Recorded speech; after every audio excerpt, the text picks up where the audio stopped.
और सरकार कहलाने लायक नहीं है बीजेपी, क्योंकि ये जनता की आवाज़ सुनती ही नहीं है। इनको जनता सिर्फ तब याद आती है, सिर्फ एक ही टाइम पे, जब वोट चाहिए होते हैं, और वोट भी ये चोरी कर करके ही पाते हैं। लोगों को बेवकूफ़ बनाते हैं कि आपके वोट चाहिए, दलितों को हिंदू बनाते हैं, फिर उसके बाद वोट चोरी करते हैं, मुसलमानों के लिए भड़काते हैं, और फिर उसके बाद सारी ईवीएम जलवा देते हैं। तो हमने ये देखा है, हमारी आंखों के सब कुछ सामने है, जनता इतनी बेवकूफ़ नहीं है। तो ये सब कुछ देख रहे हैं हम, और जितना भी आगे बीजेपी हमारे साथ बुरा कर रही है, मुझे लगता है आने वाले टाइम में और भी बुरा करेगी। अब आप ये देखिए, मंदिरों में डकैती हो रही है, उसको नहीं रोक पा रहे हैं। नेट के पेपर नहीं रोक पा रहे हैं लीक होने से, 10-12 के पेपर नहीं रोक पा रहे हैं। देश में बच्चियों के साथ बलात्कार हो रहा है, उसको नहीं रोक पा रहे हैं। देश का युवा मर रहा है, उसको नहीं रोक पा रहे हैं। सड़कें जो हमारी टूट रही है, पेड़ गिर रहे हैं, मर रहे हैं लोग, उनको नहीं रोक पा रहे हैं। फिर कहते हैं कि गवर्नमेंट अच्छी है, गवर्नमेंट विश्व गुरु बना रही है। भैया हमें नहीं चाहिए ऐसी गवर्नमेंट, हमें नहीं चाहिए सब विश्व गुरु। हमें 2014 से पहले का जो भारत था वही सौंप दो, हम उसी में खुश थे। उमर खालिद के लिए तो मैंने बोला, अभी तक आज तक ट्रायल शुरू नहीं हुआ है उमर खालिद के खिलाफ, है ना। उमर खालिद आज तक दोषी साबित नहीं हुआ है, तो हम कैसे बोल दें कि उमर खालिद जो है वो देशद्रोही है, देश का गद्दार है। डॉक्टरेट वीडियोस चलाई गई, साबित हुआ कि डॉक्टरेट वीडियोस है, सब कुछ दिखा है हमें। उसके बाद भी आप कहते हैं वो इंसान जो ये कह रहा है, जो एक गांधी को गाली बक रहा है, जिसको देश का पिता माना जाता है, एक बंदा गाली बक रहा है हमारे गांधी जी को, वो लड़की रिधिमा शर्मा कुछ करके नाम है उसका, वो देशभक्त है, पर जो बोल रहा है कि हम गांधी के सिखाए हुए हैं और हम भारत में बाई चांस नहीं बाई चॉइस है, वो देशद्रोही है। तो ये सब चीजें नाम से फर्क पड़ रहा है, बस वो शर्मा है और वो खालिद है, बस ये फर्क है। और ज्यादा तमाम आंदोलन देखें, सरकार पर कोई असर नहीं पड़ता ना। देखिए आप खुद आंदोलनकारी हैं, सरकारों पे असर पड़ता है, बीजेपी पे असर नहीं पड़ता। तो भैया मोदी नहीं तो फिर कौन? राहुल गांधी। देखिए मैं क्यों कांग्रेस, राहुल गांधी और कांग्रेस में, यार देखो राहुल गांधी का सपोर्ट करना, वो एक अच्छे पढ़े लिखे इंसान है, ठीक है ना। मैं कांग्रेस में कोई शामिल नहीं हूँ, बट एक पढ़ा लिखा एजुकेटेड इंसान जिन्होंने आज तक जो जो बातें बोली हैं वो सारी सही साबित हुई है। मुसलमान करते रहते हैं, मुसलमानों का पेस टाइट करते करते हिंदुओं का ऐसी तैसी कर दिया है। बंगाल भीम क्या करे, तो क्या दिक्कत है, क्या दिक्कत है जय भीम से? जय भीम से दिक्कत क्या है? जय भीम तो हमें तो संविधान देने वाला तो हमारे भीमराव अम्बेडकर है ना, तो क्या दिक्कत है जय भीम से? किसको एलर्जी है जय भीम से? एक बात बताइए, नीला कबूतर है ना, वो नीला कबूतर की वजह से, भीमराव अम्बेडकर की वजह से मैं आज बोल पा रही हूँ। आज वही भीमराव अम्बेडकर की वजह से मैं थाली लेके ना जंतर मंतर पहुँच पा रही हूँ, उनकी वजह से, और उनकी वजह से ये प्रोटेस्ट कर पा रहे हैं। अगर भीमराव अम्बेडकर नहीं होता ना तो ये प्रोटेस्ट भी नहीं होता। तो आप क्या बात करते हैं? लगातार देखा जाता है जो भी आंदोलन होता है उसे हिंदू मुस्लिम का रंग देते। यहाँ पर तमाम जो है यूट्यूबर को भेजा जाता है, जो है हिंदू मुसलमान करो, तमाम लोग जो बोलने वाले भी आ जाते हैं हिंदू मुसलमान करो। ये मुद्दा हिंदू मुसलमान का नहीं है, ये मुद्दा जो है देश हित का मुद्दा है कि बच्चों का भविष्य सेफ हो। धर्मेंद्र प्रधान इस्तीफा दो, इसमें हिंदू मुसलमान कहाँ से आ गया?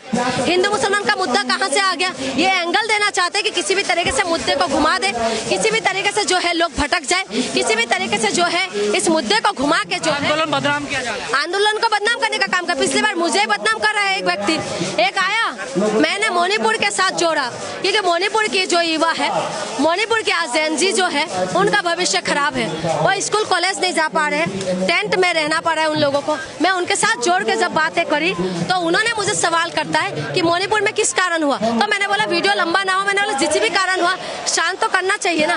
उस बंदे ने वो क्लिप को काटा और उसके बाद चला रहे कि इसको कुछ नहीं पता और प्रोटेस्ट करने आगे बदनाम करने का काम करते हैं। यहाँ पर तमाम लोग हैं, क्या आप लोग बदनाम करने से क्या ये हो जाएगा? देश के अंदर मुद्दा नहीं है। 22 लाख बच्चे का भविष्य जो पेपर लीक होता तो सभी हिंदू मुस्लिम सभी लोग, वही तो है, ज्यादातर तो हिंदू है भाई। मुसलमान करते रहते हैं, मुसलमानों का पेस टाइट करते करते हिंदुओं का ऐसी तैसी कर दिया है। आप जो कह रहे हैं कि हिंदू मुसलमान करने से क्या पेपर लीक बंद हो रहा है? हाँ, हिंदू मुसलमान करने से क्या रोजगार मिल रहा है? हिंदू मुसलमान करने से क्या जो है देश के अंदर जो है बेरोजगारी खत्म हो गया है क्या? हिंदू मुसलमान करने से क्या सिलेंडर का रेट क्या कम हो गया क्या? तो लगातार काफी दिनों से सरकार को कवर कर रही है, क्या इसकी प्राथमिकता में है नहीं है। इनका जो मेन जो काम है, इनका काम है सिर्फ और सिर्फ हिंदू मुसलमान करना। इनका काम है जो है मुद्दे से भटका देना। इनका काम है जो है हिंदू मुसलमान करके किसी भी तरीके से जनता को उलझा के रखे। इनका काम शिक्षा, स्वास्थ्य, बिजली, पानी का है ही नहीं। इनका काम सिर्फ और सिर्फ जो हिंदू मुसलमान करो। आप जो है टोपी में बात करो, जाली वाली टोपी में बात करो, मस्जिद और मंदिर में बात करो। इनका वो मुद्दा है। इनका मुद्दा ये नहीं है कि देश के अंदर शिक्षा पे बात हो। आज 1 लाख के लगभग स्कूल पूरा देश में बंद हो रहा है। कौन बोलेगा? कौन जिम्मेदारी लेगा? बताइए ना, कौन इसके लिए आवाज उठाएगा? तो इनका ये मुद्दा नहीं है और ये इस मुद्दे पे बात भी नहीं करते। तो इनका जो मेन जो मकसद है हिंदू मुसलमान करके वोट लेना और असली मुद्दे से भटका देना और तमाम लोगों का जिंदगी बर्बाद कर देना। हम लोग ये ताली इसलिए बजा रहे हैं क्योंकि ये दिखा के हम लोग जो है धर्मेंद्र प्रधान का इस्तीफा मांग रहे हैं। और मोदी जी ने बोला था ना कि जो है थाली बजाओ और जो है वायरस गायब हो जाते हैं। कोरोना की टाइमिंग में थाली बजवाया। तो हम चाहते हैं जो धर्मेंद्र प्रधान बैठे हुए हैं ना, वो इस्तीफा दे दे और जो धर्मेंद्र प्रधान नाम की जो वायरस है वो यहाँ से चला जाए और शिक्षा व्यवस्था सही हो पाए। इसीलिए आज ये थाली लेके आए हैं और हम लोग ये आसाम से लेके आए हैं थाली। और हम चाहते हैं कि धर्मेंद्र प्रधान इस्तीफा देंगे इस्तीफा थाली बजाने से? बजा तो रहे हैं, हम कोशिश तो कर रहे हैं। हमें बाबा साहब ने हमें जो संविधान दिया है उस संविधान के हिसाब से हमें अधिकार है प्रोटेस्ट करने का। तो हम वो प्रोटेस्ट कर रहे हैं, हम अधिकार का इस्तेमाल कर रहे हैं, शांतिपूर्वक प्रोटेस्ट कर रहे हैं। हम लोग थाली बजा रहे हैं। मोदी जी ने बोला था थाली बजा लो, हम थाली बजा रहे हैं कि कम से कम मोदी जी सुने और धर्मेंद्र प्रधान का इस्तीफा ले ले। वो बिन तो कम है। अब तो सेना करवा रही है पेपर, तो अब क्या दिक्कत है? सेना का काम पेपर करवाना नहीं है। सेना का काम है सीमाओं का रक्षा करना। वायुसेना जिनका काम है आसमान पे, आसमान से कोई हमला ना करे, उनका रक्षा करना। वायुसेना ने जिन्होंने हमें ऑपरेशन सिंदूर संभव किया, तो वायुसेना को इसमें लाने की क्या मतलब है? क्या मतलब है? ये शिक्षा मंत्री का निकम्मापनी है ना। शिक्षा मंत्री का काम है ये काम करना, नहीं करके वायुसेना से काम करवा रहे हैं। बताइए, मोदी जी जो है रेल मंत्री का काम नहीं कर रहा है। हाँ, शिक्षा मंत्री का काम नहीं कर रहा है। प्रधानमंत्री का काम प्रधानमंत्री नहीं कर रहा है। तो ये लोग बैठे क्यों है? इस्तीफा क्यों नहीं दे देते? क्यों नहीं इस्तीफा देते? जो पेपर कराने के लिए सिस्टम डेवलप किया गया था, क्या वो सिस्टम फेल हो गया? जो सेना को जिम्मेदारी दी, ये बिल्कुल फेल है। जिस तरीके से आज अरविंद केजरीवाल ने बोला है ना कि ये जो खरीद रहे हैं, ये खरीद के जो पैसा है, ये पैसा इस्तेमाल कर रहे हैं MP MLA खरीदने में। और मुझे भी ऐसा ही लग रहा है कि शायद ये बात ही सही है। पेपर लीक करके तमाम पैसा इकट्ठा करके कर क्या रहे ये लोग? क्या कर रहे ये लोग?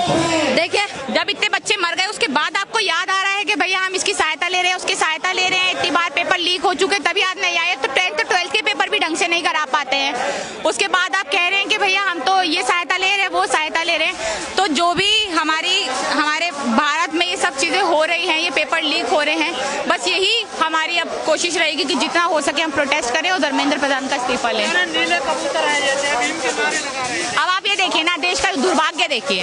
बाबा साहेब जिसने हमारा संविधान लिखा, जिसके वजह से हम बोल पा रहे हैं, जी पा रहे हैं, जिंदगी अपनी अच्छे से गुजार पा रहे हैं, है ना।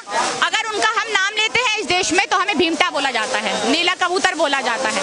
जिस संविधान की वजह से लड़कियां जी पा रही हैं, घर के बाहर निकल पा रही है, बोलने की आज़ादी मिल पा रही है, वही लड़कियां आज आकर बोल रही हैं कि नीली कबूतरी है, भीमटी है, ये तो चमार है, ये तो जाटव है। देश का दुर्भाग्य है ये बहुत ही सीरियस टॉपिक है, इस पर बात करना बहुत ज़रूरी है।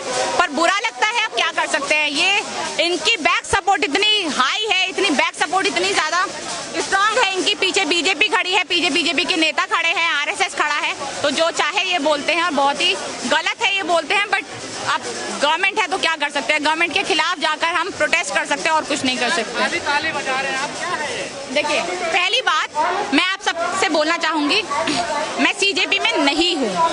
मैं यहाँ पर जो आई हूँ वो प्रोटेस्ट में शामिल होने आई हूँ स्टूडेंट्स के लिए।